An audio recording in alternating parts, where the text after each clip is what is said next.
நம்மளை பற்றி நிறைய சில வதந்திகள், அந்த டீம் இந்த டீம்.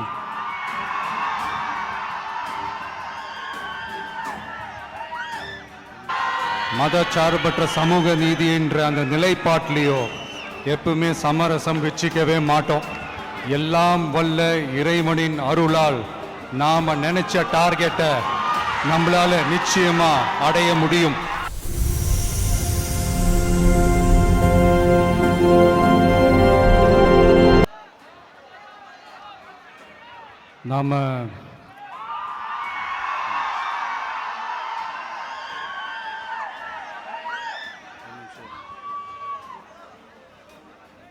நாம் அரசியலுக்கு வந்ததிலிருந்தே நம்மளை பற்றி நிறையா சில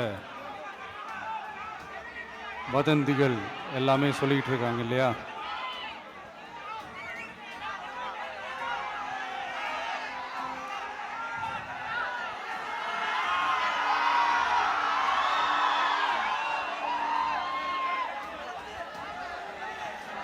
ஒரு சின்ன விஷயம் நான் சொல்லிட்டு போயிடுறேன், கொஞ்சம் சைலண்டாக இருங்க ப்ளீஸ்.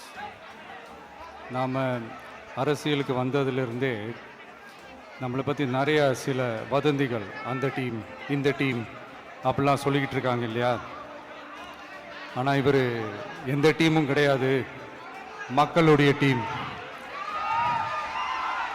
பீப்புள்ஸ் டீம் அப்படின்னு எல்லாருக்கும் தெரிஞ்சதுக்கப்புறம் வேற என்ன அவதூறு பரப்பலாம் இவர் மேலே அப்படின்ட்டு ட்ரை பண்ணி எல்லாமே அவங்களுக்கு ஒர்க் அவுட் ஆகலை.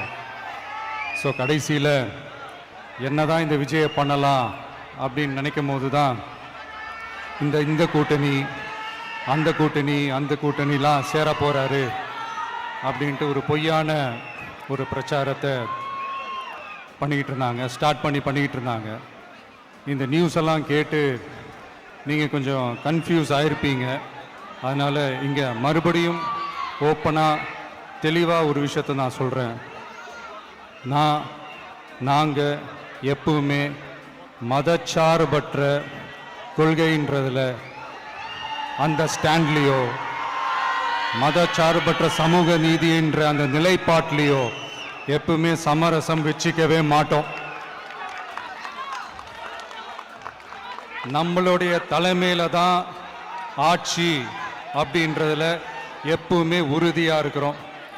நம்மளுடைய முதல் மாநாட்டில் கூட நான் சொன்ன மாதிரி அரசியலில் யாருக்காகவும் எதுக்காகவும் எந்த விதமான ஒரு சமரசமும் நாம் வச்சுக்க போகிறதே இல்லை, அந்த பேச்சுவார்த்தையே கிடையாது. சரிங்களா? அதனால் யார் என்ன அவதூறு பரப்புனாலும் தயவு செஞ்சு அதை நம்பாதீங்க. எல்லாம் வல்ல இறைவனின் அருளால் நாம நினைச்ச டார்கெட்டை நம்மளால நிச்சயமா அடைய முடியும். இன்னைக்கு என்னுடைய இஸ்லாமிய சகோதர சகோதரிகளுக்கு என்னுடைய ரமலான் நல்வாழ்த்துக்கள். கான்ஃபிடென்ட்டா இருங்க, நல்லதே நடக்கும், வெற்றி நிச்சயம்.